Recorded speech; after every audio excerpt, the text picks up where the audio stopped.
Hello everyone, welcome to Sangeeta Sirsat channel. In last video, I have discussed about the data types in C++, declaration of variables, typecasting, reference variable and dynamic initialization of variable. So in today's video, I will be discussing about special operators in C++, scope resolution operator, memory management operators and manipulators. So let's get started. In C++, special operators refers to operators that have some unique functionalities beyond the basic arithmetic and logical operations. So the first special operator is scope resolution operator.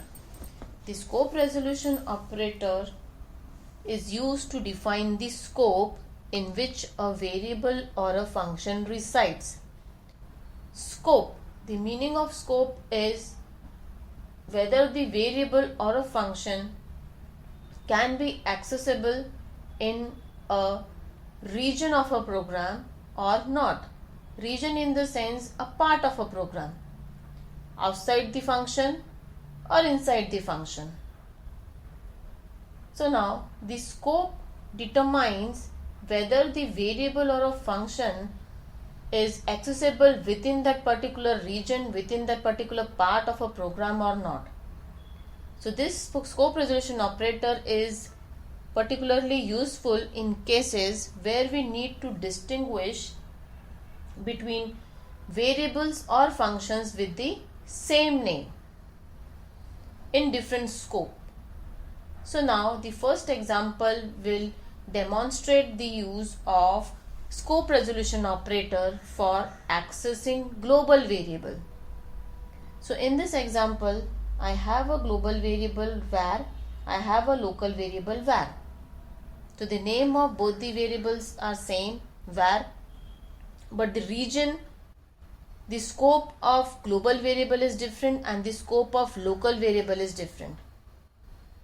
So when we are talking about same name in different scopes, that means I have a variable var, but the scope of global variable is in the throughout the program. Throughout the program, anywhere you can access global variable, but the scope of local variable var becomes limited. That means local variable is limited to be used inside the particular function where it has been defined. I have a variable var which is local. It will be accessible only inside this function, open curly bracket and close curly bracket. So now if I want to print the value of local variable, I will use this cout statement and I will print. The output will be 20. Now if I want to access the global variable, I will use scope resolution operator and the name of variable. So it will give me the output as 10. So in the first example, we see that var variable,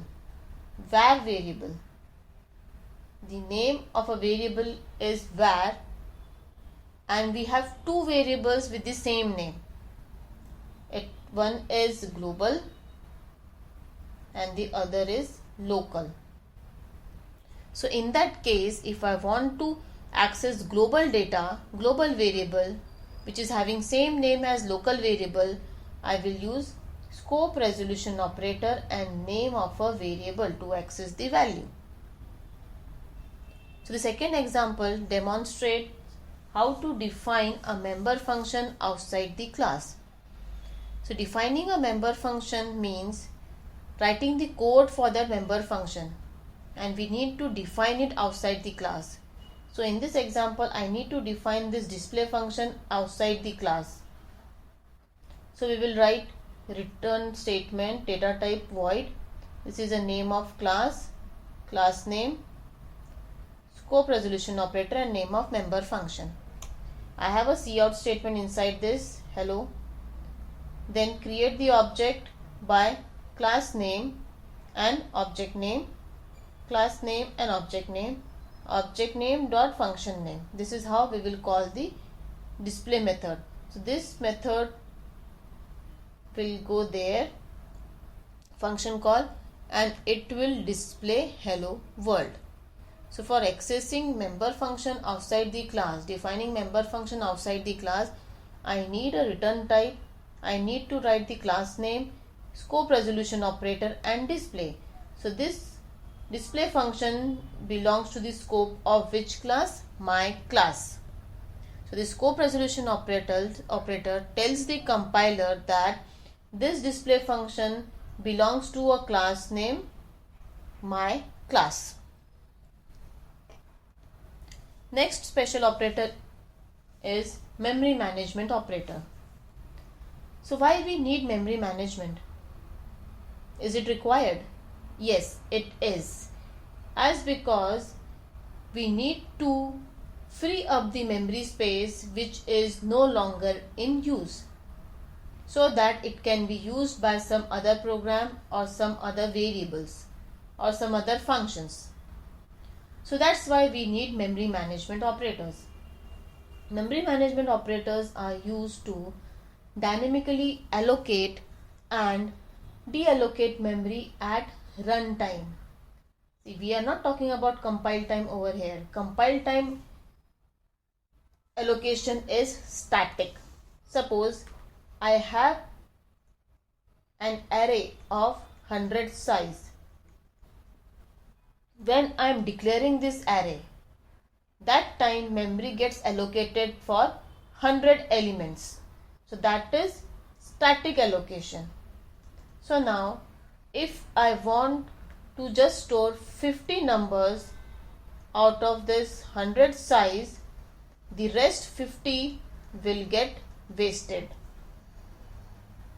right? As because this is static allocation of memory. So to avoid this, we use dynamic allocation and deallocation of memory. So for dynamic allocation, we have a new operator that is used to allocate space in memory during runtime, during the execution of a program. So when I am executing a program, that time we can allocate the space for memory, that is dynamic allocation. So now the syntax is data type asterisk pointer variable. That pointer variable I will use new, that is a keyword, and which type of data I want to store, that is integer type. So in this example, int asterisk ptr, this ptr is equal to new int. So now this ptr is used to store the starting address of a pointer variable of data type integer. So this is how, with the help of new operator, we can allocate memory during runtime. Now to deallocate memory, we can use a delete operator with the syntax delete pointer variable. So in this example, we have a pointer variable ptr, so delete ptr. So the memory space allocated for that ptr dynamically using new operator will get deallocated using this statement delete ptr. So when we no longer need to use a particular variable, that means when the memory is no longer required, we have to deallocate or release the memory using delete operator. So for managing memory, we have new and delete operator, that is what dynamic memory allocation and deallocation. So in this example, in this program, I have a pointer of integer type. I need to dynamically allocate memory for integer type of data. So I will use new operator over here. Now I have stored the value of 25 in this pointer, and then I am printing the value. So I will get the output as 25, and after this I need to deallocate it. So again we will use a memory deallocation operator, that is delete and ptr.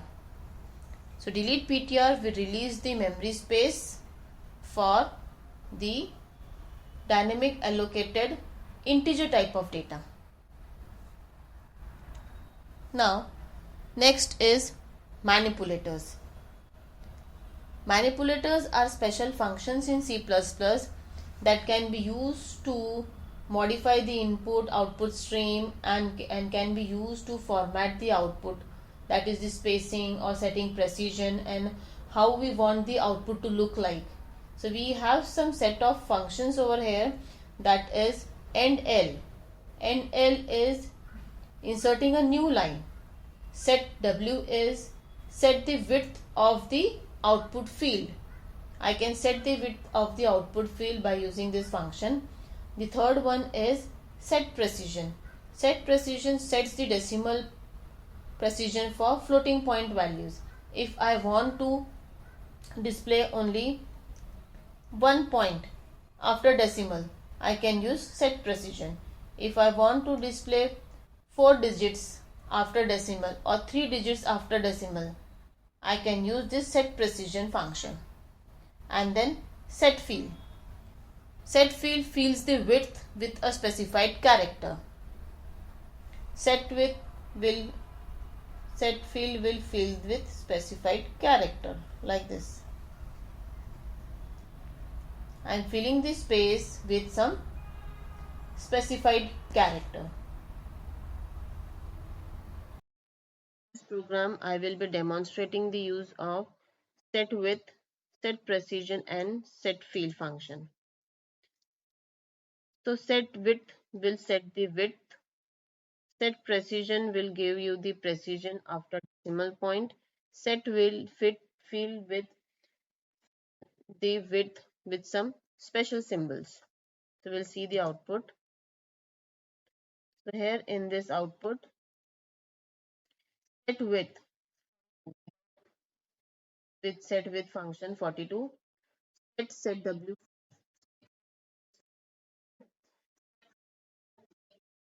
159 which is I'm printing without precision, set precision 1. So you can see there is no decimal value. Set field example, I am filling the width with special symbol star. Now if I want some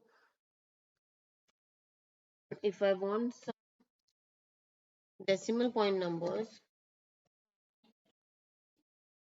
parameter of set precision, set precision 4. After setting the value, it is giving me 2 decimal points. That's all for today. Thank you.